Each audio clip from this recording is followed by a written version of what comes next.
नमस्कार। जय श्री महाकाल। मैं पंडित शेष नारायण आचार्य आप सभी को आने वाली 5 तारीख को गंगा दशहरा है।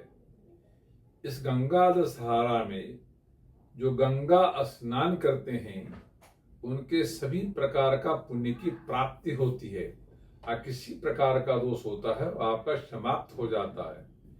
इसलिए आप इस 5 तारीख को आप गंगा जी में जाकर गंगा दशहरा में स्नान करते हैं, वहां दान करते हैं, फल का दान, अन्न का दान, वस्त्र का दान, दक्षिणा इत्यादि करके वहां से आते हैं तो बहुत ही पुण्य प्राप्त होता है। गंगा स्नान करें, फल और अनाज का दान, वस्त्र का दान करें, शिव जी की आराधना करें, माँ गंगे की आराधना करें। सबसे पहले अपने पूरी तैयारी के साथ जाएं, हाथ में जल फूल इत्यादि जो पूजन का सामग्री है पहले गंगा जी में पूजन करें। स्नान करके फिर विधि विधान के साथ पूजन आरती करके गंगा जी को नमन करके फिर आते हैं तो आप वहां पे संकल्प करिए जो ये गंगा है पाप विमोचनी, जो मुझे पितरों को मुक्ति करे, मुझे धर्म की प्राप्ति हो और किसी प्रकार से जाने अनजाने में यदि पाप हो गया हो उस पाप की भी समाप्ति हो। किसी प्रकार का दोष होता है मन में संकल्प पड़ते हैं, स्नान करने से दोष की भी समाप्ति होती है। स्नान करने से पहले हाथ में जल फूल लेके संकल्प कर लें जो मैं इस प्रकार से जो स्नान कर रहा हूँ इस विशेष गंगा दशहरा जन्म तिथि पे तो मैं उनको अपने पितृ अपने देवताओं को ये पवित्र जल जो मैंने अर्पण करते हुए उनके नाम से अब जल छोड़ते हुए स्नान करें।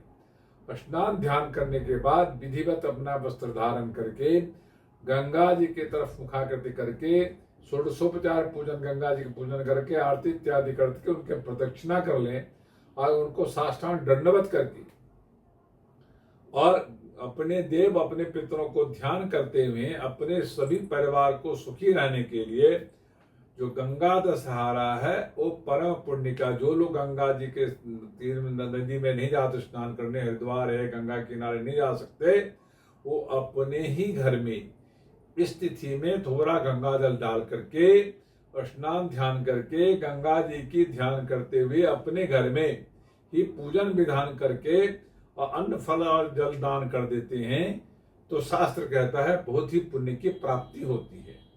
जो लोग गंगा स्नान के गंगा दशहरा वाला दिन किसी प्रकार का अच्छा संकल्प करते हैं उनके देव पितृ दोनों ही प्रसन्न होते हैं।